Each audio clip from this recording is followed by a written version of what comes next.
Boa noite a todos, né? Boa noite, uma honra e satisfação estar aqui novamente discutindo com vocês.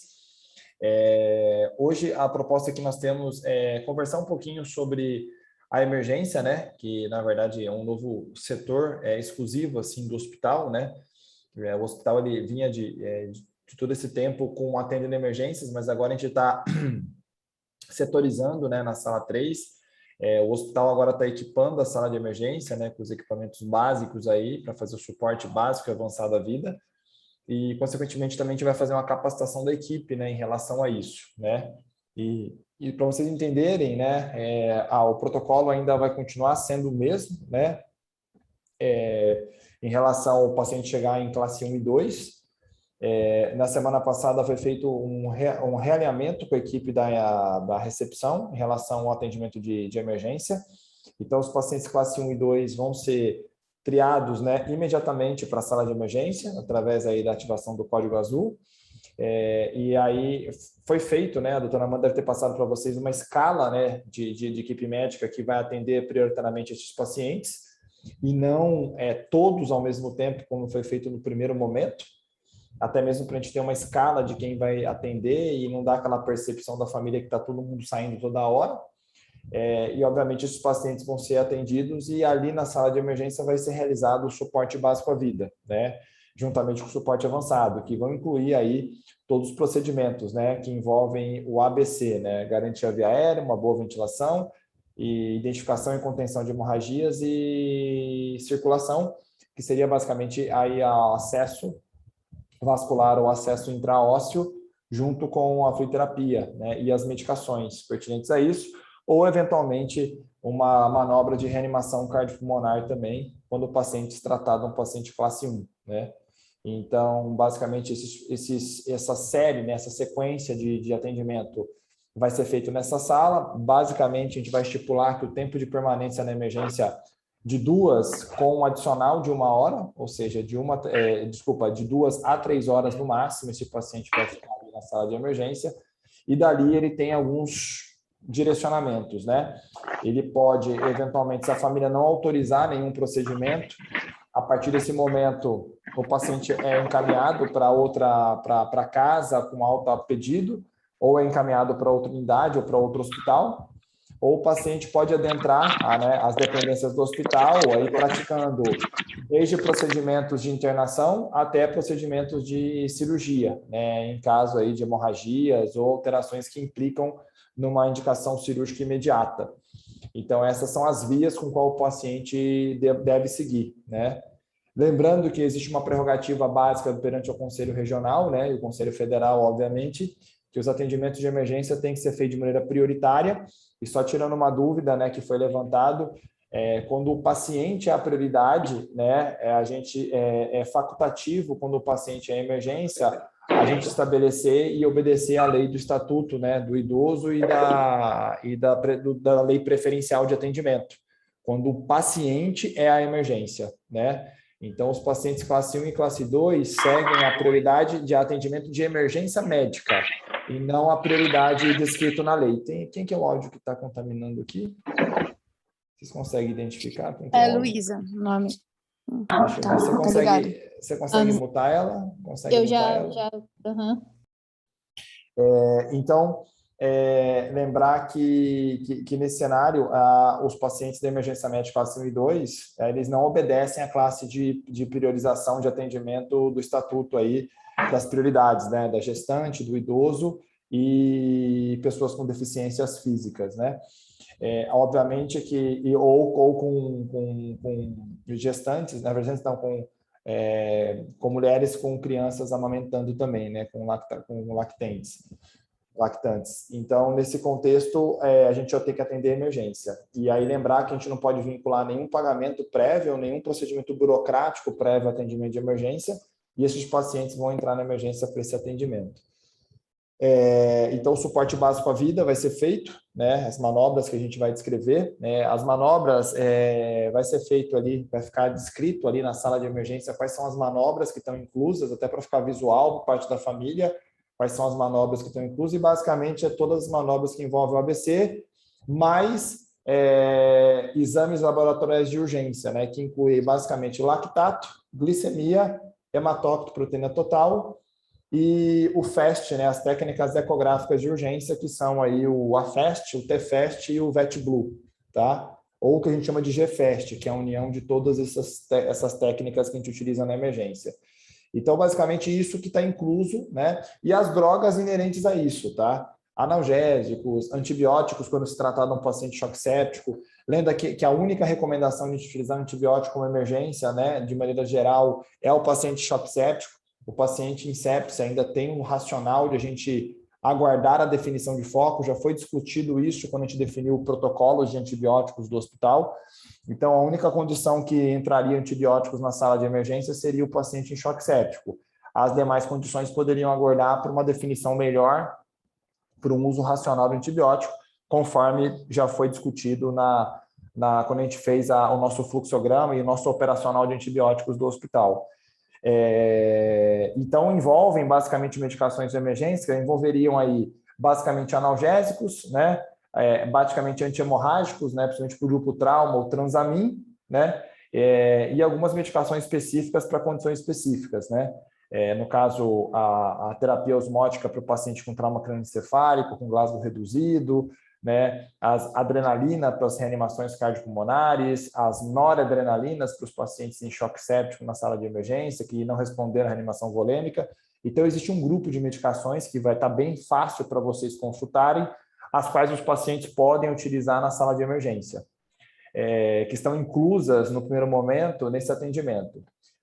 Houve aí um questionamento, né, com a Amanda, né, em relação aos valores, né, que iam ser cobrados. Obviamente que esses valores eles são base de uma média de atendimentos, que incluem, lembrar que não são todos os pacientes que vão receber todas as manobras, né? Está incluso a todas as manobras, não são todos que precisam ser feitos. Obviamente a gente não vai fazer uma toracocentese em todos os pacientes sem critério médico, então não são todos que vão fazer abdominocentese sem critério médico. Então, obviamente que existe aí uma prerrogativa que a gente inclui todos os pacotes, não necessariamente todos vão receber, né? Não são todos que vão precisar de transamin, não são todos que vão precisar de adrenalina, então a gente tem que entender que está incluso tudo, mas obviamente que existe um critério médico na execução dessas manobras de emergência. Então, no primeiro momento, a Amanda foi questionada em relação aos valores, já que o entendimento, né, da maioria de vocês podem, por favor, me corrijam se eu estiver errado, é que se for cobrado de maneira isolada, o valor que tinha sido sugerido previamente do hospital era um valor que era menor do que o valor praticado se for cobrado os valores individuais de procedimentos. Então, obviamente que quando a gente colocou essa proposta para o hospital prontamente se colocou numa posição de que, como a gente não tem os equipamentos necessários, no sentido de não ter aí os monitores multiparamétricos, não ter o equipamento de ultrassom, o hospital, né, a diretoria não se sentiu confortável em cobrar o valor integral da emergência.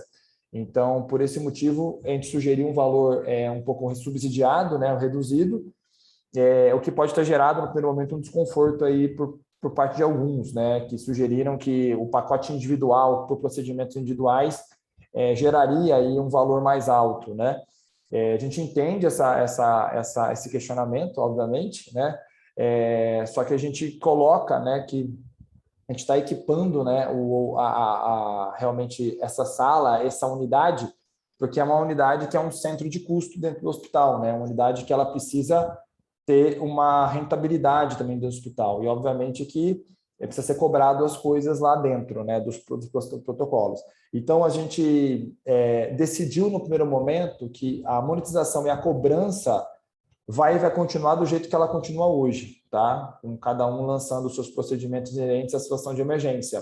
Entretanto, num período curto aí, até a aquisição dos equipamentos que eles começarem, a gente vai trabalhar em duas frentes, tá? Que eu considero bastante justa do ponto de vista quando eu penso nas famílias e nos usuários dos nossos serviços, tá? Que são as famílias e seus respectivos pacientes. Que existe uma contrapartida do hospital em fazer um investimento, obviamente, em equipamentos, né? E que todos têm conhecimento que não são baratos, né? Mas o hospital está disposto a investir para melhorar a excelência médica.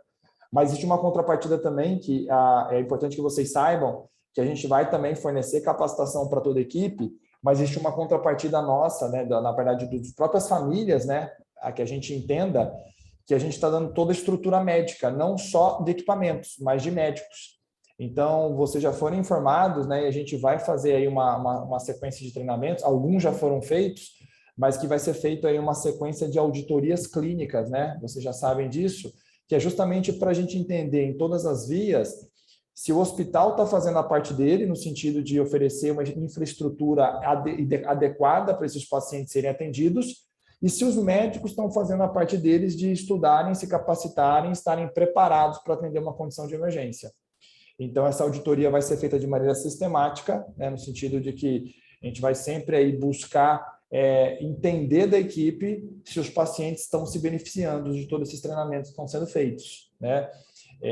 E assim, é importante destacar que nesse cenário, esse treinamento, essa capacitação literalmente é uma bonificação do hospital para toda a equipe, né? No sentido de que há um fornecimento desses treinamentos, que é um conhecimento que acaba ficando com todos nós, né? Como médicos, o conhecimento é algo que ninguém vai conseguir tirar mais da gente, né?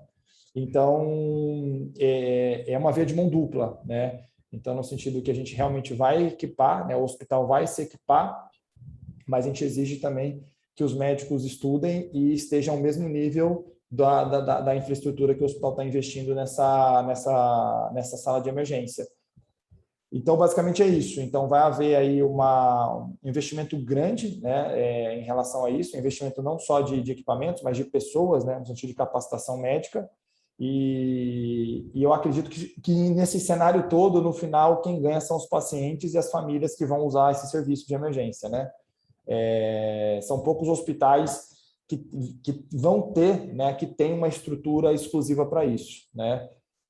E é óbvio, né, pessoal, que a gente está falando no primeiro momento de uma equipe de clínicos, né, que estão no ponto de atendimento, que vão fazer emergência, mas eu não acredito que isso vai durar muito tempo, mesmo porque eu acredito que vai ter uma equipe exclusiva, né, de emergência, e aí a gente pode primeiramente fazer uma seleção interna, quem dos clínicos que gostam de atender emergência para ficar exclusivo do setor, né, mesmo porque hoje, né, a emergência é uma especialidade médica, né, veterinária, né? Assim como oncologia, assim como cirurgia, assim como anestesiologia. Por exemplo, eu sou especialista em emergências, né? Eu tenho o título de especialista. Então, acho que quem gosta da área, eu acho que seria um excelente ambiente para se trabalhar, para conseguir a mão na massa, que a gente chama, né? Porque, assim, eu te juro, é que hoje eu estou numa fase da minha carreira que é uma fase que mas eu te juro que se tivesse um hospital igual a esse, que eu pudesse trabalhar só na emergência, ficar exclusivo do setor, nossa, eu ia matar uma pessoa para poder estar dentro do hospital atendendo isso, né? Tipo assim, no sentido de que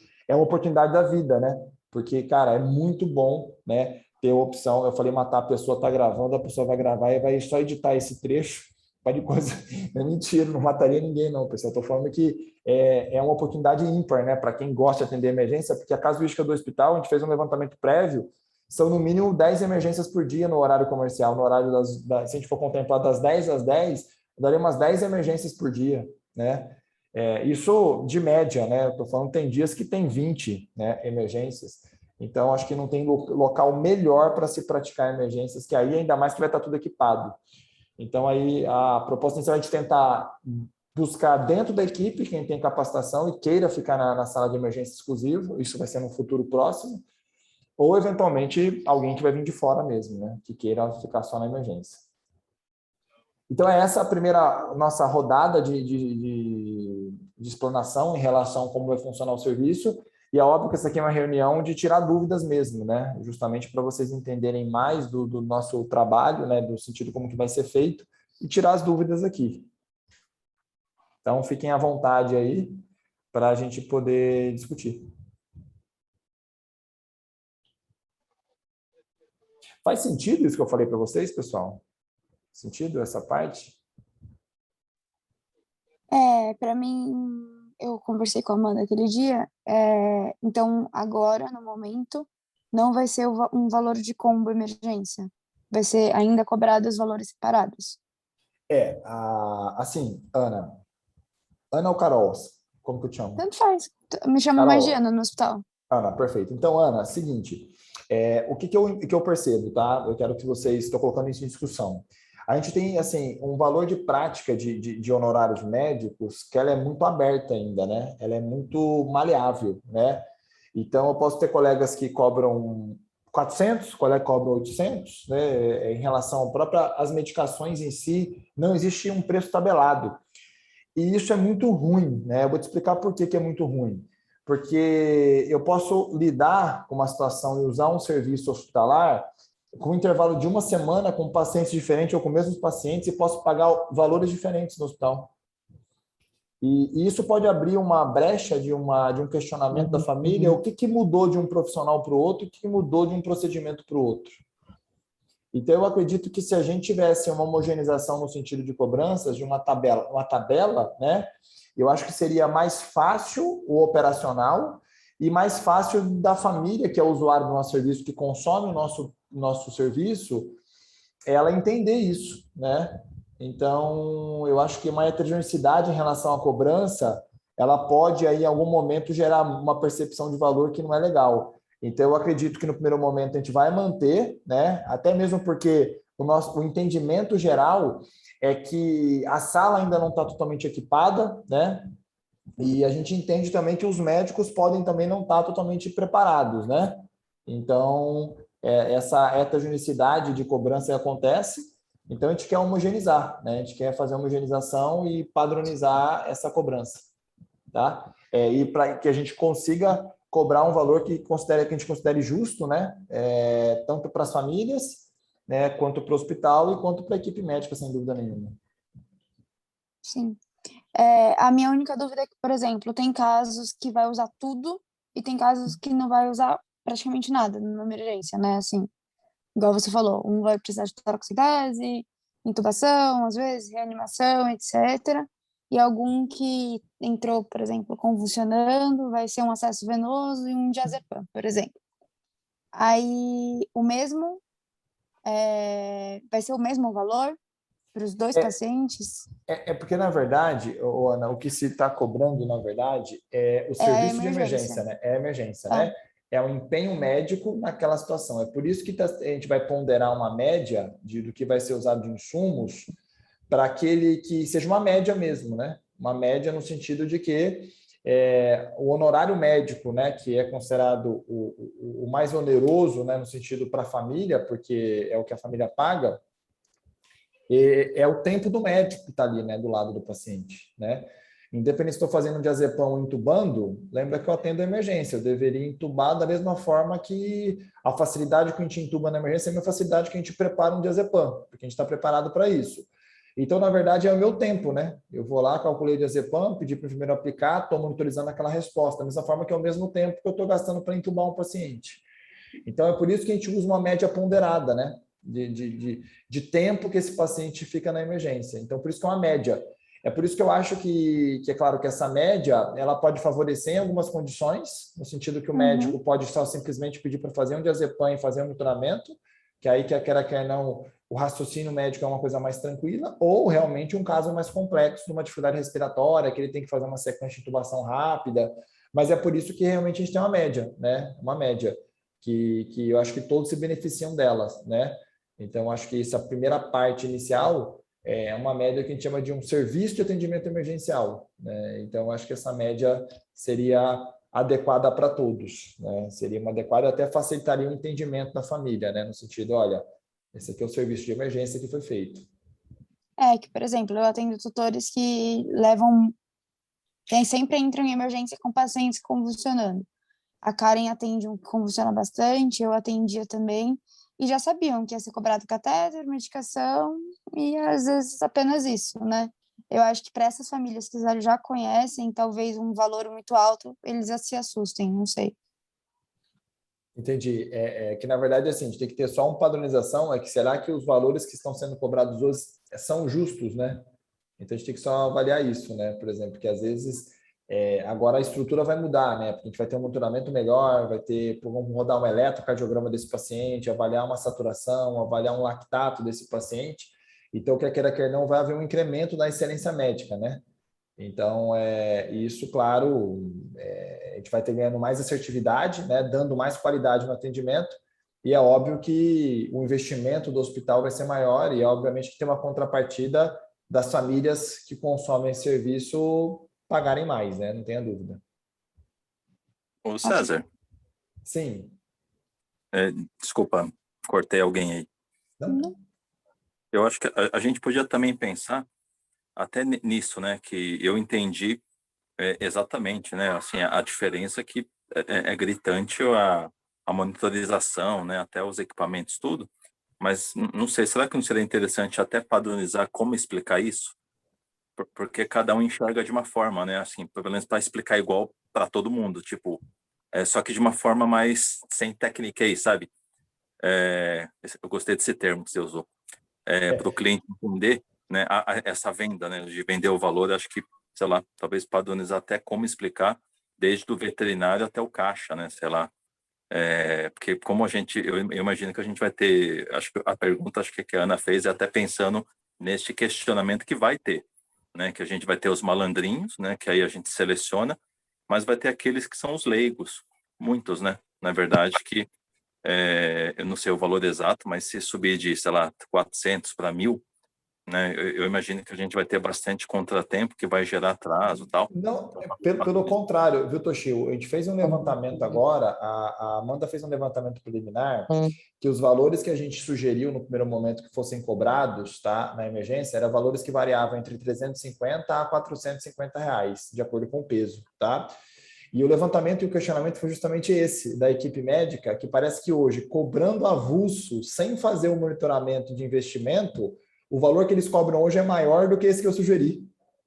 Entendeu? Então, assim, na verdade, eu acho que o entendimento é o contrário. Hoje, se nós colocássemos monitor lactato, avaliação e fizesse o protocolo de ABC, o meu entendimento pelo levantamento que a Amanda me corrija se eu estiver errado, os clientes pagariam até menos. Isso que foi, inclusive, o questionamento da própria equipe, né? Que hoje parece que eles ganham mais fazendo os procedimentos avulsos, entendeu? Em determinadas situações, né? Em determinadas situações.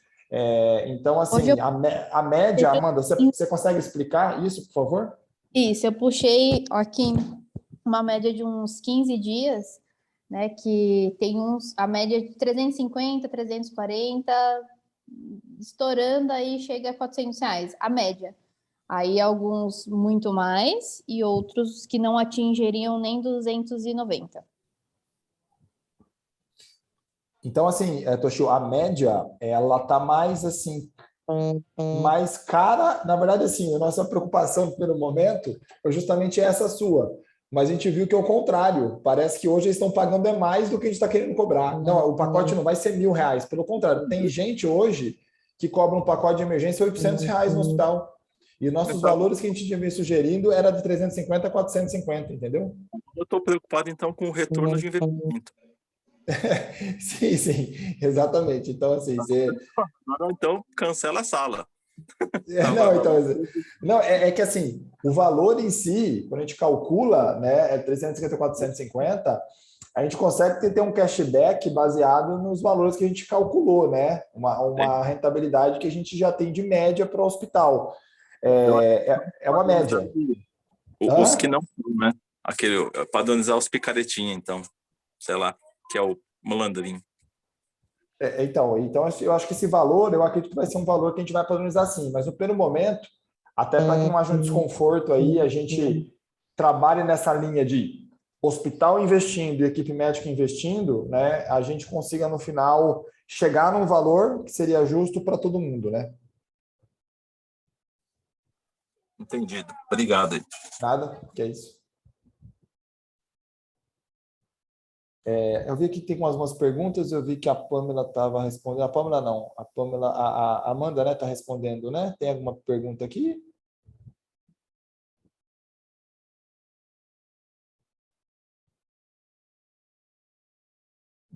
Uma pergunta?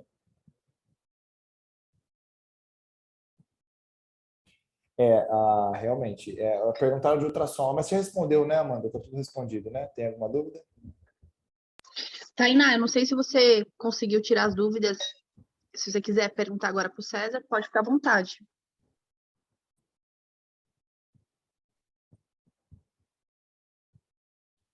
Tainá, pode abrir o microfone, é que eu não estou te vendo na tela aqui, você deve estar na segunda tela. Oi, tá me ouvindo? Espera aí, deixa eu ver qual tela que você está, porque eu não estou te Não, vendo eu só não, nenhuma. não tem como eu ligar a câmera mesmo agora. Ah, tá, então tá. Então tá. É que eu tô aqui no hospital. Não, é que a tá. dúvida era só pra gente saber, porque como a gente que ajuda a subir os pacientes para imagem, eu queria saber se quando eles entram na emergência, a gente pode eles podem ser passados na frente para realizar o raio-x ou ultrassom.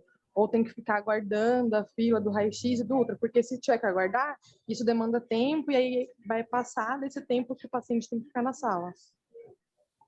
Tainá, desculpa, eu não entendi, mas qual é a classe desse paciente? Qual é a classe? Não, normalmente os que sobem são os que estão ruins ou que algum problema respiratório que a gente conseguiu estabilizar, dá para realizar o exame. Aí, ou sobe para fazer o FAST, que aí normalmente passa na frente, mas, não, ele tem possibilidade de fazer o exame completo. Aí, normalmente, aguarda para fazer o exame, aguarda na fila normal. E é isso que, às vezes, demora para liberar o paciente. Eu pergunto mais só para a gente aqui da noite saber, porque como a gente quase não participa dos treinamentos, a gente sempre fica com essa dúvida se pode ou não passar na frente. Teoricamente, desculpa, é um paciente que vem externo fazer exame ou um paciente da rotina médica? Não, um paciente que entrou na emergência e aí precisa fazer um exame para entender o que está acontecendo.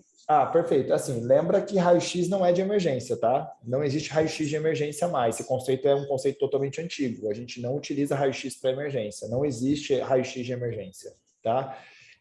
Hoje a gente substitui basicamente o exame de imagem de eleição para qualquer emergência, é o exame que é a ecografia, né? Que é o FAST, né? As técnicas AFAST, TFAST e VEST-Blue. Essas são técnicas sim de emergência. Então, teoricamente, não há necessidade de um paciente subir ou para uma ultrassonografia abdominal completa, nem para uma radiografia, que ambos os exames não são de emergência, nem ultrassonografia abdominal, né? A que a gente chama de a varredura abdominal completa, e muito menos o raio-x. Então, não são considerados exames de emergência e, portanto, não devem ser priorizados como emergência, né? Se o paciente não tiver critério de segurança para ser realizado o exame, a gente recomenda que ele aguarde na emergência e faça as técnicas de imagem pertinentes à emergência, que são as técnicas FAST. Se o clínico julgar necessário a realização do exame, ele tem que lembrar que existe uma responsabilidade dele em relação à locomoção do paciente dentro do hospital, né? Então, ele tem que entender que, literalmente, quero dizer, Tainá, é que ele tem que assegurar que o paciente não vai morrer no exame, não vai morrer no raio-x. Ele tem que ter a certeza que isso não vai acontecer. Porque se ele tiver dúvida que isso pode acontecer, ele não deve mandar para o setor de imagem para fazer esse exame. Tá? Então, eu acho que essa é a única prerrogativa aí, que é um critério médico, tá? Não tem como a gente tirar essa autonomia médica, mas lembrar que existe um direito do médico ter autonomia, mas é um dever dele garantir que esse paciente não vai morrer no setor de imagem. Tá? Não, sim, com certeza. Eu perguntei mais porque eu não tinha entendido dessa parte do tempo de permanência e eu não sabia se isso poderia interferir. Tá, e lembrar assim que exame de imagem que a gente considera de emergência chama-se TFAST, AFAST e VET-Blue. Qualquer outro exame que não sejam esses três não são considerados tecnicamente hoje de emergência. Tá? Um paciente que respira mal, a última coisa que ele precisa é de um raio-x. É a última coisa que ele precisa. Então, assim, é porque a gente vê, basicamente, o que acontece é que realmente é uma prerrogativa, né, de as pessoas quererem rapidamente ir para raio-x. Mas, obviamente, que a gente vai ter que fazer uma triagem até entender o que está acontecendo, porque justamente essas pessoas têm que ter treinamento. E assim, isso, Otávio, é que você não estava porque foi só com os veterinários, né? Eu passei no treinamento já na terça-feira, eu já conversei com a imagem, e a imagem vai ser questionadora quanto a isso, né? Porque realmente a gente mandava bastante, né? Agora não vai poder mais, a gente vai ter que fazer a classificação certinha, e a imagem vai cobrar isso de você, dos veterinários, né? Então, assim, quem não estava no treinamento, né? A gente vai ter que marcar outro, porque assim, a adesão foi muito baixa, né? De uma semana que eu pedi um treinamento aí para vocês, né? Marquei a reunião, a adesão foi muito baixa. Então, eu vou remarcar, mas assim, vou pedir para todo mundo comparecer ao treinamento para a gente conseguir falar uma linguagem só, tá bom? Tá bom, obrigada, gente. Tamires? César, Sim? Você falou do raio-x não ser emergência, né? E nos casos que a gente tem suspeita de torção gástrica, que não tem como fazer um ultrassom para diagnosticar isso, que é só raio-x. Sonda. Dentro da sala de emergência, anestesia, intuba e passa uma sonda. Se você tiver com segurança em fazer, a sonda, ela tem critério diagnóstico, né? Porque a primeira coisa que tem que fazer para diagnosticar é aliviar o desconforto respiratório. E aí é uma sondagem orogástrica. O hospital tem sonda, tem aquelas sondas grossas de cavalo?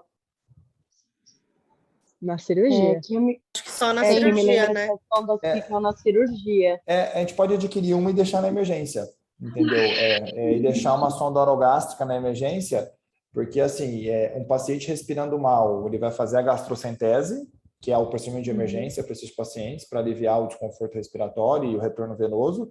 Isso já vai aliviar, né, garantir respiração. E aí, depois que fazer a gastrocentese, né, e associar aí com todas as outras manobras de AVC, uma das manobras que a gente recomenda é justamente tentar passar uma sonda, porque eu diagnostico uma torção gástrica sem raio-x. Se a sonda orogástrica não passa e tem sinais clínicos, pode ir para a mesa que é torção. Não necessariamente. E até melhor, né? É até melhor que seja feito assim, porque se a sonda passa e esvazia, você já tem assim, não que você descarte a torção, tá?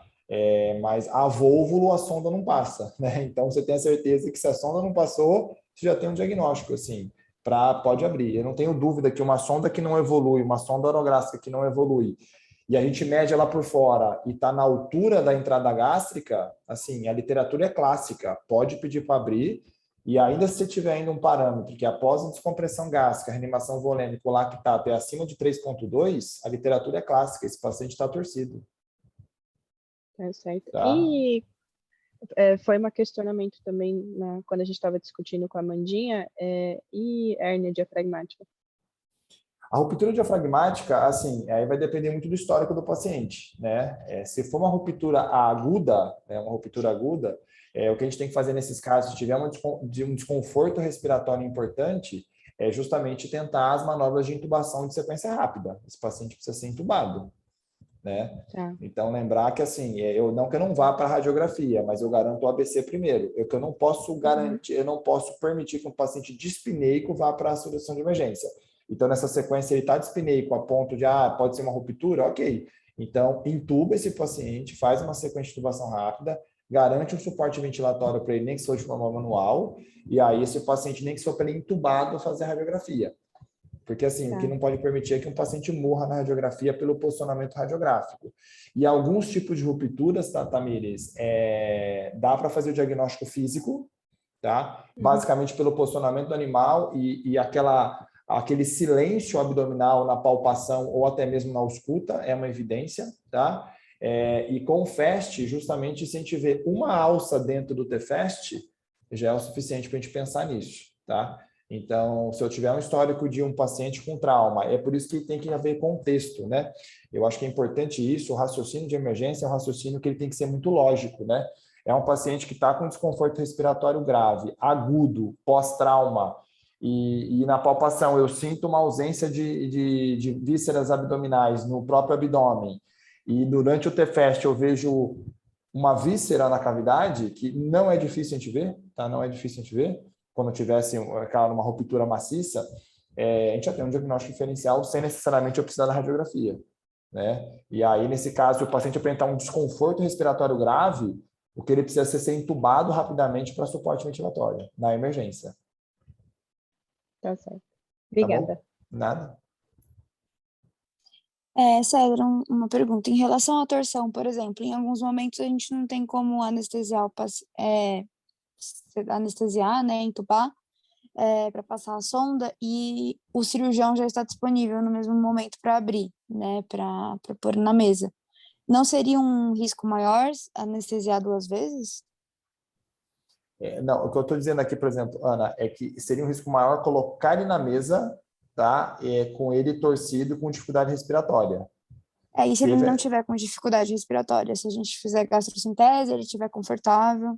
Se ele tiver uma condição que que eu falo assim, você já fez o ABC e já garantiu que ele está fazendo uma via aérea limpa, ele está fazendo uma boa troca e já garantiu a circulação, ele saiu da condição de emergência. Agora ele pode ir para a radiografia. Tá. O que a gente não pode permitir é um paciente chegar em classe 2 e continuar em classe 2 e ir para a radiografia.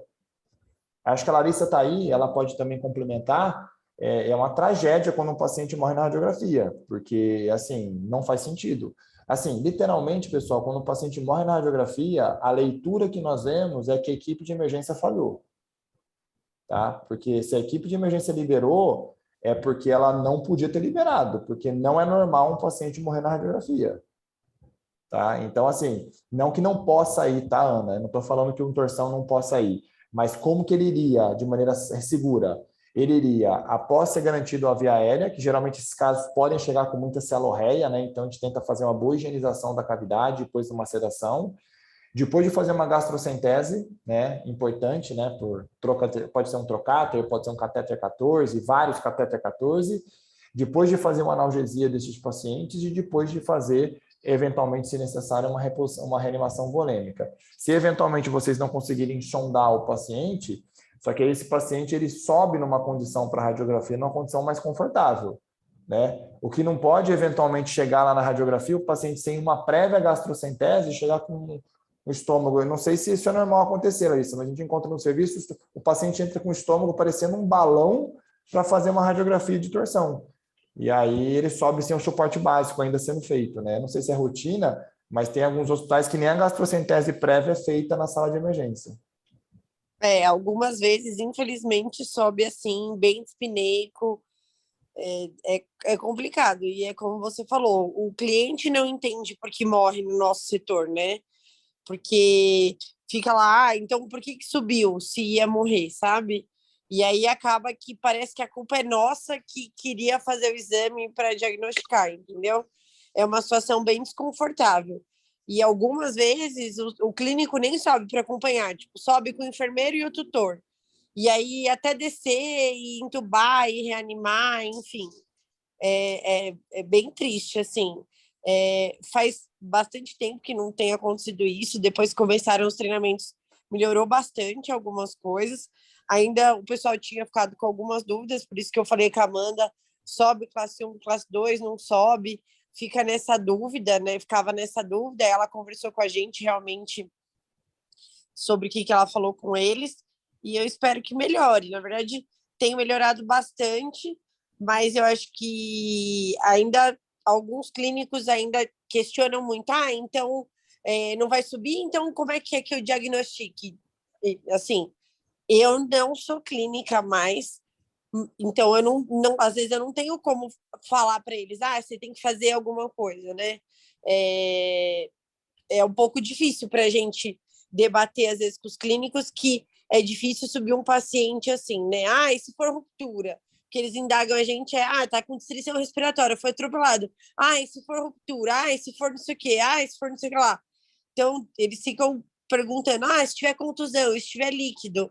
Então, assim, algumas coisas melhoraram bastante, mas eu acho que ainda dá para melhorar um pouquinho mais para não acontecer mais de ocorrer óbito no setor de imagem. Só lembrando, tá? Fazendo um reforço para ver se você comentou, o paciente dispineico não precisa de imagem. O paciente dispineico precisa de um médico entubando e garantindo o suporte ventilatório. Tá? Então, a imagem, o que a Larissa vai falar para vocês? Tem um monte de víscera na cavidade. Ótimo. E agora? O que adianta ela falar isso para vocês? Né? É a mesma coisa que mandar paciente com edema pulmonar para radiografia. Eu acho que a Larissa deveria fazer um laudo pronto, que eu já vou falar qual que é todo o laudo que ela vai dar, tá? De um paciente cardiopata fazendo padrão alveolar, né? Padrão alveolar com padrão bronquial alveolar, nada, vai ver um pulmão todo branco, padrão intersticial alveolar em todos os campos pulmonares, cardiomegalia, deslocamento dorsal de traqueia. É isso que ela vai ver isso. Quando ela conseguir ver pulmão, né? Porque às vezes nem pulmão ela vai conseguir ver, porque vai ver só tudo branco, tudo com edema. Então, assim, se vocês quiserem, por exemplo, o que eu questiono os clínicos? Eu já tenho o laudo da radiografia para vocês pronto. Se vocês querem um laudo, a gente vai deixar um laudo pronto. Então, quando chegar um paciente desse cardiopata, o laudo está pronto. O laudo vai vir assim, vocês já sabem. Então, assim, não tem motivo para pedir o laudo. Porque se o objetivo é o laudo vai ficar pronto. A gente pede para a imagem deixar assim, o laudo de um cardiopata padrão é esse. Larissa, me corrija se eu estiver errado. Tá errado o laudo que eu dei agora, de qualquer edema pulmonar cardiogênico?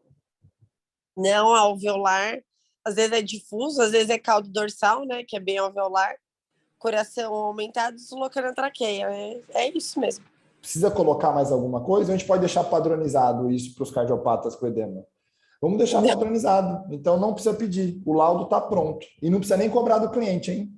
Já está pago já. A gente está dando esse laudo. Porque, assim, a gente questiona muito isso, né? Sobe para a imagem com edema pulmonar, para quê? Para a gente já saber o que vai encontrar? Então, assim, por isso que eu falo, que eu questiono, pessoal, ruptura diafragmática, torção gástrica, edema pulmonar cardiogênico, o que eles precisam de um médico que intuba e garante ventilação. É isso que, tanto é que manobra de B não contempla exame radiográfico, contempla sequência de intubação rápida e suporte ventilatório. E é isso que entra, pessoal, a contrapartida que a gente falou no começo. Eu acho que é justo, sim, o hospital equipar, né, equipar-se e colocar material para fazer isso, e é justo o hospital também cobrar que a equipe médica saiba fazer isso. Então, é por isso que a gente vai ter os treinamentos e a auditoria de treinamento. Porque, assim, a gente vai exigir que o médico saiba fazer isso, né? Vai exigir que o médico, não que não vá para a Larissa fazer a radiografia, vai, mas ele vai entubado fazer. Ô, César, eu tenho uma dúvida também, na verdade, quando o animal está internado, porque, na verdade, assim, está internado e não está estável, também não desce para fazer exame. Não, porque a internação vai ter um aparelho de ultrassom para eles também. Tá, então eles vão ter um FAST. Então, os internados a gente vai fazer os animais estáveis. Sim, sim. Sim. Tá. Radiografia é para paciente que não vai morrer na radiografia, basicamente. Quando precisar, quando eventualmente precisar, por exemplo, ó, o que é uma situação que é uma situação desastrosa para nós?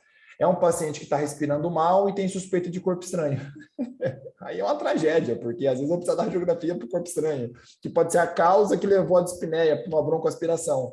Então, mas é um paciente que, assim, Larissa, não é que ele vai descer. Ele vai descer com a estrutura médica toda. Ele vai descer, por exemplo, com suporte ventilatório, vai descer com o médico acompanhando o exame, entendeu?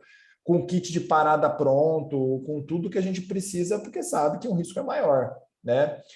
O que não pode é a gente, literalmente, a gente só, por falta de experiência ou falta de condução médica daquele paciente, eu não digo isso da internação, tá? Porque a internação, às vezes, está mais preparado, mas principalmente daquela parte clínica, que às vezes não tem um treinamento ainda de emergências, aí vocês me corrigem se eu estiver errado, porque para os clínicos que estão lá, não sei se todo mundo está preparado para atender a emergência, subir o paciente para a radiografia e o paciente morrer lá, né? Isso realmente é uma tragédia clínica, né? É uma tragédia clínica. E o cliente não sabe mesmo, né? Porque ele entende, morreu aqui. Mas por que eu tô aqui então, né? Porque eu não devia estar aqui, né? Se eu morrer aqui. Desculpa, morreu no raio-x, mas não devia, né? Então, mesmo de tom, tipo, tem líquido livre. Aí, às vezes, eles descem para controlar a quantidade de líquido. Então, com relação a isso, eu não vou mais precisar me preocupar. Vai ter o FAST lá e eles mesmos vão... Sim. Para o líquido livre, assim, vai subir já um pulmão sem uma pleura sem líquido. Não, eu digo abdominal, que às vezes tem hemoperitônio, aí não sabe se vai operar, se não vai operar, e vai controlar. Aí interna. Aí no dia desce à noite, para saber se aumentou a quantidade de líquido. Aí desce de manhã, para saber se aumentou a quantidade de líquido. Aí fica nessa, entendeu? Não me interpreta mal, Larissa, mas hemoperitônio, nós da emergência não precisamos de vocês para dar diagnóstico. Entendeu? Porque assim, o que eu preciso do hemoperitônio? Eu até já conversei com eles em relação a isso, tá? Não me leve a mal, tá? Nessa frase. A gente gosta muito do pessoal da imagem, sem o pessoal da imagem a gente não vive, né? Mas para hemoperitônio a gente não precisa. Porque eu só preciso de 3 coisas que para fechar um hemoperitônio para indicar cirurgia, que a gente já conversou com eles, né? A gente podia até agora, Amanda, perguntar, né? Para ver se todo mundo está de cabeça, porque a gente falou várias vezes. Quem lembra os 3 fatores que eu mando um paciente para a mesa com hemoperitônio? Você se lembra? São os 3 critérios que eu mando um paciente para a mesa. Um AFS acima de 2, perfeito? Então, AFS acima de 2, que é um Abdomen Fluid Score, ou seja, uma quantidade de líquido de mais de 2 quadrantes do abdômen. com uma abdominocentese, né, que a gente vai guiar, porque tem mais de 2 quadrantes, essa abdominocentese, eu tenho que ter um hematócrito do líquido, comparado com o hematócrito do sangue, menor que 10% de hematócrito, menor que 10%, 10 pontos de hematócrito, e instabilidade hemodinâmica, caracterizado por 3 de 5 alterações perfusionais periféricas e lactato aumentado. Então, eu preciso ter ou alteração de pulso, alteração de mucosa, alteração de TPC, ou alteração de borburismos intestinais, ou delta de temperatura. Se tiver 3 dessas 5, mais lactato aumentado, é instabilidade hemodinâmica. Preenche um critério. AFS acima de 2, preenche o segundo critério. E se tiver o hematócrito menor que 10 pontos de hematócrito comparado sangue e líquido abdominal. Pronto, está fechado o diagnóstico. E concorda comigo que o pessoal da imagem nem interviu? Porque aí eu preciso para a AFS, eu preciso de fazer o AFEST. Fiz o AFEST do AFEST 2, eu já não preciso deles. Concordamos? Porque, basicamente, pessoal, o ultrassom de emergência ele foi feito justamente para não ficar na dependência do exame de imagem. É o emergencista fazer, coisa rápida, pontual. Vai ali, faz. Aí a gente funciona guiando com o ultrassom, porque já vai estar lá na emergência mesmo. Compara os hematócritos, eu preciso de 2 capilares, um com sangue do paciente da corrente sanguínea e um do sangue da cavidade. E, enquanto isso, roda o hematócrito, eu checo essa instabilidade hemodinâmica, com parâmetros físicos, que é mucosa, TPC, pulso, borburígnos e delta de temperatura, né? E nessa gota de sangue que vai para o hematócrito, uma gotinha de sangue vai para a glicemia e lactato. Pronto, eu tenho um diagnóstico do hemobdômen, não dá 5 minutos. O que mais vai demorar é o microhematócrito. Né? E a gente tem um diagnóstico de hemobdômen e não daria 10 minutos para um diagnóstico. Né? Sem precisar ir para a imagem. Sem precisar ir para a imagem. César. Pois não. Normalmente, quando a gente vai falar com o cirurgião, de, por exemplo, ruptura diafragmática, torção e tudo, o cirurgião, a primeira coisa que ele fala é para ver a imagem. O laudo, normalmente, ou a imagem? E o que a gente faz nesse sentido? A imagem você vai ter, porque você vê uma alça intestinal na cavidade torácica, você tem uma imagem. Mas enquanto a gente não tem o FAST? Se o paciente tiver dificuldade respiratória, você vai entubar e sobe entubado para a imagem. Aí você tem imagem, mas com o paciente não dispneico mais, porque ele foi entubado. Ah, então tá bom. Na verdade, assim, não é que a gente não está pedindo para fazer imagem, eu só quero que suba para fazer imagem numa condição que o paciente não morra durante o exame radiográfico. E aí, se o paciente tem dispneia, como eu falei para vocês, se ele tem dispneia, ele não precisa de imagem, ele precisa de um médico que entube e corrija a dispneia. Vocês entenderam a linha de raciocínio? Eu não tô, assim, a gente não está discutindo para não fazer o exame de imagem. Eu estou pedindo assim que se o paciente é dispneico, eu não devo fazer o exame de imagem sem tratar a dispneia dele antes. E qual a maneira que a gente trata a dispneia? Garantindo boa ventilação. Boa ventilação. As manobras envolvem, basicamente, primeiramente, toracocentese e fornecimento de oxigênio. E se isso não resolver, eu tenho que fazer uma sequência de tubação rápida e garantir suporte ventilatório invasivo. Gente, eu queria falar uma coisa. Não é todo mundo, assim, ó, é que acontece com algumas pessoas. Algumas pessoas, elas ficam desesperadas da emergência. Então, elas acham que subir para fazer o raio-x ou o ultrassom é o que vai resolver, a princípio. Mas não é todo mundo que pensa assim. Muitas vezes a gente recebe, tipo, é classe 1 ou 2. Não, tá estável, já fiz isso, já fiz aquilo. Dá pra gente fazer, porque o proprietário não quer internar, eu quero ver as condições que tá o animal e tal. São coisas diferentes do que chegar pra gente, tipo, 10 da noite e virar e falar assim, eu tô com uma emergência, o animal tá hipocorado, tá dispneico, tá aéreo, tá não sei o que, tá quase morto. Posso fazer um raio-x e ultrassom? Tipo, dá vontade de perguntar. E eu vou fazer o quê de diferença? Entendeu? Então, assim, eu acho que tem algumas pessoas que ainda ficam um pouco desesperadas na emergência. Então, eu acho que é isso que o César está tentando ajudar vocês, tipo, falar o que pode se fazer de diferente, tipo, para quando chega, entuba, depois ou estabiliza, passa sonda de oxigênio, que às vezes só a sonda já resolve bastante coisa, tenta passar sonda, né, orogástrica, igual ele falou na torção. Eu acho que o animal tem, quando precisa realmente subir, precisa fazer o exame, dá para fazer o exame completo, ele só precisa estar estável para a gente, para não morrer na imagem e o cliente falar assim, vocês mataram o meu animal para fazer um raio-x e um ultrassom que não teve diagnóstico, que às vezes não tem diagnóstico. Às vezes a imagem, infelizmente, não é milagrosa, não dá o diagnóstico, né? Às vezes ajuda, mas não fecha muita coisa. Então, eu acho que tipo, é isso que ele está tentando explicar, que algumas pessoas já sabem, já fazem, e algumas pessoas ainda têm dificuldade com alguns tipos de emergência. Eu acho que é mais isso. E assim, lembrando que a nossa equipe ainda não está homogênea, né? A gente está lutando para isso acontecer, né? Então, por isso cobrando fluxograma, por isso tendo esses treinamentos. Então, assim, quem faz, às vezes fica pensando, nossa, né? Eu faço tudo isso e parece que a gente está falando como um todo, né? A gente sabe quem faz, quem não faz, é porque não é certo um paciente ser atendido por uma pessoa de um jeito e por outra pessoa de outro jeito. Por isso que a gente tem que falar certinho, né? O paciente não pode morrer no exame de imagem. Então, realmente, precisa, vai subir com suporte, conversa, não é ligar lá na Lara e falar, daqui 10 minutos, não, mandei um paciente que está sedado e precisa entrar agora. Não funciona assim. Então, a gente tem que ter cuidado, a gente tem que dar assistência, tá? Então, assim, é só para avisar que a equipe não é homogênea e a gente precisa falar todo mundo a mesma língua, todo mundo tratar o paciente igual, independente do horário, independente do plantão, tá? Porque muitas vezes eles questionam a gente, porque eu vim de noite e, nossa, não fizeram nada disso. Agora, tipo, cheguei 8 da manhã, a veterinária pegou acesso, ela pôs no soro, ela não sei o quê, ela não sei o que lá. Ou, tipo, sei lá, vim de manhã e não fez isso, entendeu?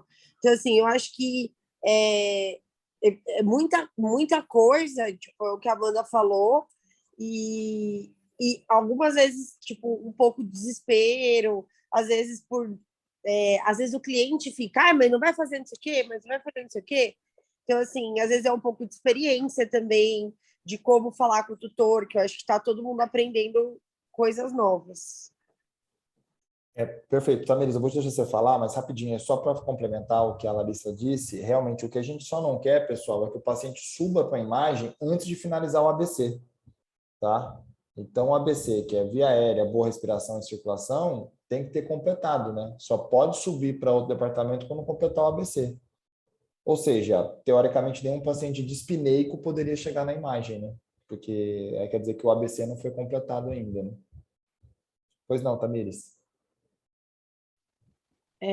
Então, eu queria tirar uma dúvida nessa situação, por exemplo, que eu sedei o animal, vou fazer a imagem e tal para confirmar, para conversar com o cirurgião. Por exemplo, que eu pego num horário assim, tipo 11h30. A imagem está funcionando ainda, mas eu não tenho nenhum cirurgião no hospital mais. Eu devo acordar esse paciente de volta? Porque, por exemplo, senão eu vou ter que ficar ventilando ele por mais de 1 hora, às vezes, até o cirurgião chegar, a equipe chegar e conseguir colocar ele na mesa, né? A minha dúvida é se eu acordo o paciente de volta ou eu mantenho ele sedado até eu conseguir levar ele para a cirurgia. Se eventualmente você acordar, significar ele voltar a ter dispneia, sim, você tem que manter ele acordado em suporte ventilatório, senão ele vai morrer. Agora, se você conseguir acordar ele, você conseguir corrigir uma condição de dispneia, aí não, você pode acordar ele. Na verdade, a gente está entubando esse paciente, Tamires, porque o paciente não tem condição de garantir uma boa ventilação. O paciente sem um suporte artificial de ventilação, ele morre. Então, se você não corrigiu essa condição, vou dizer, é uma ruptura diafragmática de grande extensão, e você não conseguiu, o que a gente faz na emergência para ruptura diafragmática de grande extensão é, às vezes, entubar o paciente e colocar o paciente em pé, tá? A gente bota o paciente em pé, porque a gente quer o efeito da gravidade, para ver se consegue. Às vezes a gente consegue melhorar a respiração, às vezes não, né? Que aí, por uma questão, se for uma ruptura maciça, uma ruptura interessante, com muita víscera, geralmente literalmente a abertura no diafragma é grande, tá? a ponto de que entrou, mas também sai, entendeu? É o que geralmente acontece, mas o que acontece? Às vezes pode entrar, às vezes o fígado entra víscera e fígado. Aí na hora que vai sair, o fígado trava as vísceras. E aí trava e o orifício não é tão grande. E aí faz um efeito tipo uma válvula Heimlich, sabe? Só que no tórax. Aí essa manobra não faz efeito. Só que aí o paciente não respira, concorda? Por que não respira? Porque a pleura está disputando espaço com órgãos e não tem como você drenar o órgão, diferente de uma infusão, que você consegue literalmente lá com uma agulha tirar essa infusão. Então, isso é um padrão que a gente avalia. E outra, uma ruptura maciça, uma ruptura de trato maciça, o FAST, assim, fica bem tranquilo de nós vermos, tá? A gente consegue ver víscera literalmente na cavidade, tá? É bem tranquilo de ver. E uma dica importante é que no espaço hepatodiafragmático, na visão hepatodiafragmática, que é uma janela tanto do AFAST quanto do TFAST, elas compartilham essa janela, é uma janela que a gente vê do lado do pericárdio e o intestino. Então, é bem tranquilo de fazer. E, na verdade, não é nem a janela hepatodiafragmática, né? Porque o diafragmática, às vezes, nem está ali mais, né? Só é a janela hepática só. Então, a gente só vê ali, não vê nem o bordo diafragmático e só vê, às vezes, a gente vê intestino do lado do pericárdio, né? Intestino do lado do pericárdio, eu não preciso de mais nada para dar diagnóstico, concordamos? Sim. Já temos um diagnóstico. A não ser que nós tivemos aí a gente tem uma pegadinha também, que é uma hérnia peritônio-pericárdica, tá? Só que isso é uma condição que geralmente o paciente nasce com ela, né? Não adquire, né? No trauma ele adquire, né? Então, vocês já pegaram hérnia peritônio-pericárdica? Aí é uma hernia mais... E Menecum é comum, né? Eu peguei em Menecum 2. Então, essa hernia aí é um desafio aí, diagnóstico e terapêutico. Terapêutico não, né? Terapêutico é simples, né? Mas diagnóstico é um desafio um pouquinho mais dificinho aí. Diagnóstico e diagnóstico. Mas, enfim, isso é adquirido, né? Desculpa, não é adquirido, isso nasceu com o nosso paciente. Aí pode ser chamado de hérnia, né? Então, assim, se me permite corrigi-la, Tamires, a gente não fala o termo do trauma de hérnia, tá? A gente fala de ruptura. Porque hérnia, eu tenho que ter os conteúdos da hérnia, né? Saco herniário, essas coisas. No trauma, rompeu. Aí chama ruptura diafragmática, não hérnia diafragmática. Então, era controvérsias. Oi? Na imagem, né, a gente não chama mais de ruptura diafragmática, é hérnia diafragmática traumática. Hérnia diafragmática traumática. Então tá, vocês querem dificultar a vida e colocar um traumática na frente. Putz, tá bom, então tá. Tá bom, então tá, hérnia diafragmática e traumática, tá bom. Então tá. Toshio, o que a Teresa Fossum fala de hérnia? O que tem que ter? Não tem que ter aquele saco herniário, tem que ter os conteúdos para ser hérnia, pelo menos que... Mas a gente não vai abrir a discussão para isso agora, né? 9 horas da noite, né? Mas... Falei, é uma discussão... É que muda, né? Eu sempre falo, anatomista não tem o que fazer, então fica mudando. Né? É verdade. Princípios que contam, né? Como fazer. Que eu tô acompanhando, mas acho que o objetivo não é polemizar, porque a gente tem uma conduta que era acostumado, né, a fazer imagem, era meio que para provar para o dono, né? Que logicamente é incorreto, embora o bater o martelo sem imagem, logicamente o peso do treinamento técnico vai ser bem maior para adquirir todos esses parâmetros, né? Por isso que para confirmar um hemoperitônio era meio padrão com imagem, que logicamente sem a imagem numa emergência, que é baseada até em locais que não tem tanto aparelho como a gente, é que a gente é muito confortável, a gente tem tudo. Tudo ainda é rápido, né? Que o pessoal da imagem sempre quebra o galho para a gente, então assim, é muito cômodo. Até mesmo o cirurgião, né? Que em geral, não sempre, mas na maioria das vezes a gente é muito disponível, né? Para ficar orientando, conversando, tal. Então, a gente consegue fechar diagnósticos assim. A única coisa que talvez me preocupa um pouco é esse treinamento, que eu acredito que muito dos diagnósticos cirúrgicos vão ser fechados pelo clínico. Tipo, o clínico vai acionar o cirurgião, muitas vezes sem falar com o cirurgião, e aí tem que dar uma sintonia boa, né? Para a gente não chegar num possível hemoperitônio que talvez não era para ter operado e era para ter estabilizado e não ido para Láparo, né? Então, esse é o ponto que a gente vai ter que sincronizar bem, né? Pelo menos para as emergências. A hérnia traumática, mês que vem já muda. Pode ser, exatamente. E peritônio pericárdico é fácil, mas quando tá a aderência lá é bucha, hein? Exatamente. Não é tão fácil, a gente subestimou também, né? Tipo, vamos... É verdade, você tem razão, tem aderência. Pessoal, pois não, pode falar, Toshio, desculpa. Não, nada não, pode prosseguir. Não, então, assim, em relação ao protocolo de emergência, alguém tem alguma dúvida, pessoal? Que, na verdade, assim, em relação ao fluxo, né, na verdade, o objetivo não era nem discutir muito protocolo médico, né, de doenças específicas, claro que vale a pena a gente, às vezes, pincelar em cima disso em relação a algum assunto em si. A gente vai ter treinamento, mas o objetivo é realmente vocês entenderem como vai ser o fluxo ali, né? A recepção foi treinada, a gente está retreinando as pessoas para conseguirem ativar o classe 1 e 2. Então, por enquanto, continua com o código azul, né, com a equipe selecionada e equipe de escala, né, da clínica médica para atender as emergências. Após isso, é feito o suporte básico, né, por enquanto vai ser continuar, a metodologia de cobrança vai continuar, o que é feito pelo hospital hoje não muda nada, mas eu acho que na sequência das próximas semanas, com a chegada dos equipamentos, né, e com o treinamento e a capacitação da equipe, obviamente a gente vai ter aí duas frentes, né? A próprio estabelecimento dos valores, que vão ser meio que padronizados, e a infraestrutura do hospital, né? E a contrapartida da equipe médica, né? De estudar e a gente ter sempre médicos que estão sempre empenhados em capacitação e estudo para oferecer para o paciente o que tem de melhor.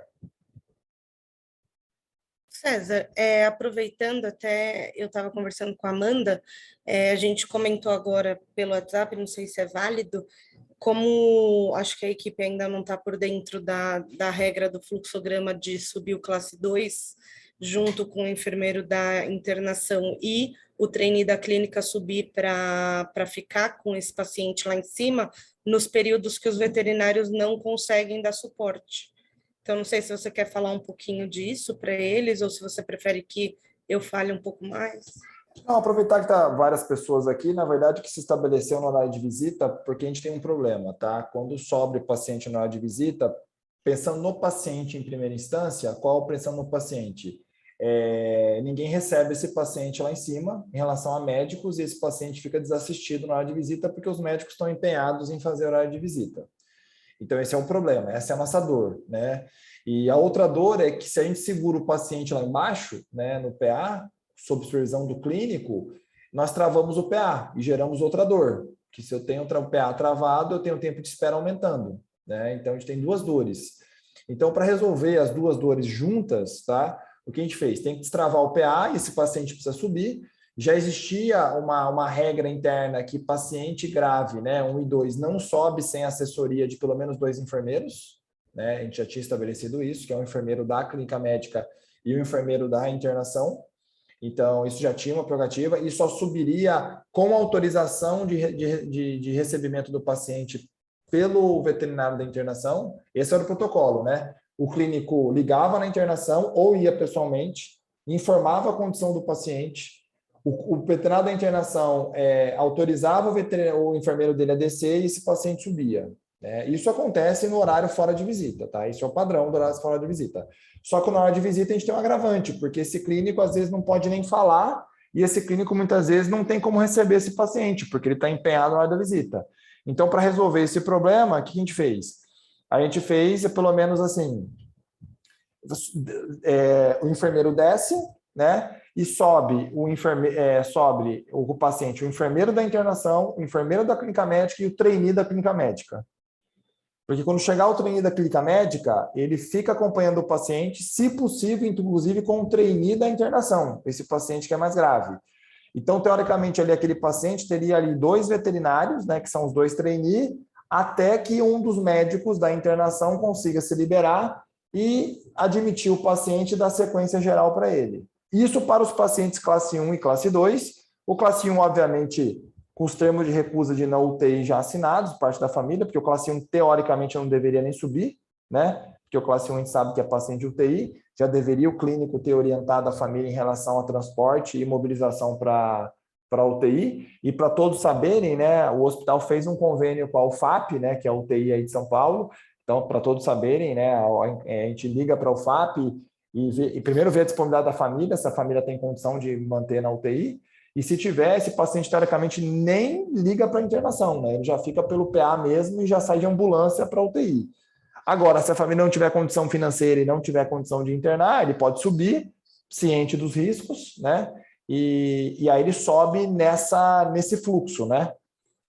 Principalmente na hora de visita. Então, ele sobe com os trainees. E o trainee fica lá até o clínico, até o veterinário da internação liberar ele. César, a gente tinha conversado, na verdade, na internação, porque antes no fluxograma era horário de visita e troca de plantão, né? Porque nas trocas de plantão a gente também acaba não conseguindo dar atenção tanto para o clínico, e muitos clínicos sobem, ficam sentados olhando para a nossa cara, querendo que a gente passe logo o plantão, para eles conseguirem passar o caso, né, para os veterinários que estão lá. Pode ativar isso, Natália, para esse horário também com o mesmo esse fluxo. Horário também no mesmo fluxo, né? Foi o que eu, na verdade, conversei em reunião com o pessoal da internação, a gente só não tinha conversado mesmo com os clínicos, mas essa semana acho que a Mandinha está mais empenhada em fazer isso e eu vou auxiliando ela também. Beleza. Se o trainee já estiver lá em cima, aí sobe só com os 2 enfermeiros, né? Se o trainee da clínica, sim. É que tem que ter 2 trainees, o da internação e o da clínica. Assim, mas, por exemplo, vou internar mais um que tá mal e o trainee já tá lá em cima cuidando de um, aí sobe só com os enfermeiros, né? Tá bom. Ou, Tamires, um dos trainees sai, libera o trainee da clínica médica, pelo menos para ele subir junto. Entendeu? E se for classe 1, classe 2, eu sugeriria até, se for uma boa pergunta que você colocou, porque se tiver um classe 1, classe 2 para subir, tiver os 2 empenhados, eu sugiro, Natália, que desça o enfermeiro da internação junto com o trainee da médica, sim, porque é o tempo só de subir e descer, né? Ele vai descer e já vai subir direto, né?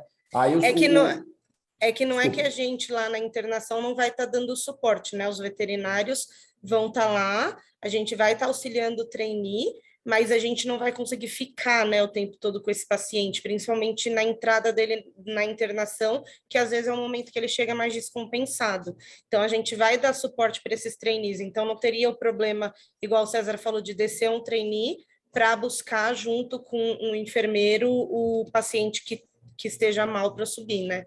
Então, dá para liberar, com certeza. E aí, Natália, a minha sugestão é quem desce é o clínica médica, tá? Beleza?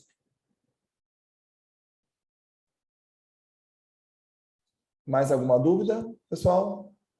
Sugestão? Xingamento? Eu tenho. Quase que um xingamento. Você fica falando para os outros entubar os bichos lá embaixo, vai subir bicho entubado para mim, aí eu vou chamar você para ficar ventilando o bicho lá. Não, mas assim... Eu entendi, é só para emergência, é só para estabilizar. Mas a gente tem que colocar os pingos nos is, sabe? Porque senão vai começar a subir bicho entubado. Não, mas é que tá, por exemplo, se tiver bicho dispineico com classificação de insuficiência aguda, não tem um tratamento, né? Claro que os protocolos prévios manobra de B, toroxentese e oxigênio. Se não responde e continua com parâmetro, não tem outra sequência, é entubar mesmo, não tem outra opção, né? Não tem outra opção.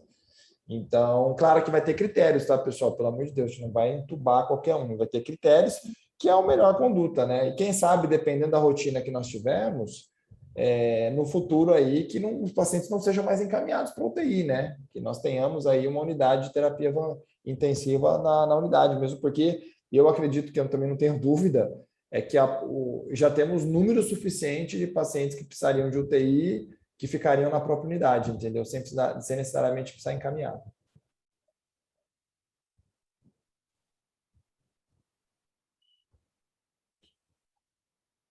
Beleza, pessoal? Alguma dúvida? E a questão da escala de emergência, Vai começar a partir de segunda-feira. Aí fiquem atentos às escalas, tá, pessoal? Depois quem está, quem não está, porque aí se a pessoa se esquece de estar na escala, começa a vir código azul, aí você não vai lá atender, e você fala, eu estou na escala hoje, eu não estou, então certifique-se, é você que tem que responder o código azul naquele dia, hein, pessoal? Essa escala pode ser disponibilizada no grupo dos clínicos, eu não tive acesso. Com Não, certeza. Vai ser sim. A gente está fazendo os últimos ajustes que eu passei lá na reunião e vai ser liberado assim, inclusive vai ficar na farmácia por enquanto. Não, vai ter que ficar, sabe por quê, Marina? Imagina, não é pegadinha do malandro, né? Tipo assim, estou hoje, ninguém vai te avisar de última hora. Você vai saber quando estiver na escala se você está na emergência naquele dia, né? E assim, o que eu falei na reunião, que você vai ser responsável pelo seu dia de emergência. Eu troquei o meu plantão com a Tamires. Então, é sua responsabilidade orientar a Tamires, que ela que está na emergência, tá? Yara, você tem uma pergunta? Eu vi que você levantou a mão. Oi, César, Amandinha. A minha dúvida é referente à escala de emergência. Se o trainee que está na clínica, ele segue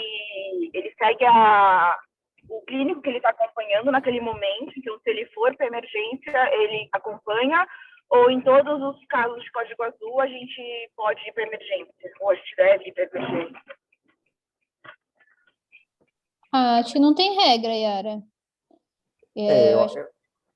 Mas o trainee que está na triagem, eu não entendi a pergunta, Yara. O trainee que está na triagem ou está na clínica? Como não entendi. O trainee da clínica? Aí eu acho que, na verdade, é a demanda do dia, viu, Yara? Se a emergência estiver precisando de empenho, vai ter que ir para a emergência, senão ele continua com o clínico. Aí não tem como a gente responder, assim, mobilizar recurso médico aonde está precisando, né? Eu acho que não existe uma regra, existe mais, na verdade, assim, um bom senso mesmo, que a emergência está empenhada, 3, 4 emergências ao mesmo tempo, a gente sabe que lá que é o foco. Certo, combinado. Tá bom. Obrigada. Nada. Mais alguém, pessoal? Bom, pessoal, então, assim, só reforçando, que eu acho que é importante colocar, né, a gente está seguindo um modelo, né, de PDCA, então, a gente está treinando, capacitando, monitorizando e tomando atitude. Então, agora, vocês sabem, né, a Amanda vai começar uma sequência de auditorias, né, com o que já foi dado. Já temos o Classroom, né, que o Júnior já colocou as aulas, tudo que já foi feito, as gravações, material já está disponível. Então, assim, agora a gente precisa, basicamente agora, que realmente em contrapartida a equipe médica procure esse conhecimento, caso não tenham, porque o hospital, para garantir essa excelência médica, vai ser feita uma série de monitoramentos para checar se essa informação que a gente discute, ela está chegando efetivamente aonde tem que chegar, que é para o paciente, né? Então, entender que essas auditorias são muito importantes e, basicamente, o que se exige nela é o estudo e o compreendimento e a execução de tudo que está sendo feito e treinado. E lembrando também, né, pessoal, falando até um português claro, né, para a gente entender, lembrando que a falta de adesão aos protocolos checados pela auditoria nos dá uma mensagem clara de que aquele profissional eventualmente não está agregado ou alinhado com a proposta do hospital em melhorar e sempre buscar excelência médica, né? O hospital está há tantos anos e é a busca constante da excelência técnica, né? Então, o fato de, às vezes, ter colegas que nas auditorias não têm um desempenho muito bom técnico, com toda a estrutura que o hospital está dando de trilha de conhecimento, é uma mensagem clara que, às vezes, aquele profissional não está muito empenhado em se tornar melhor. E a postura do hospital realmente é buscar pessoas que queiram que tenham esse perfil, né, de buscar o conhecimento e querer serem melhores a todo dia, né? E os pacientes nossos merecem e precisam disso, né?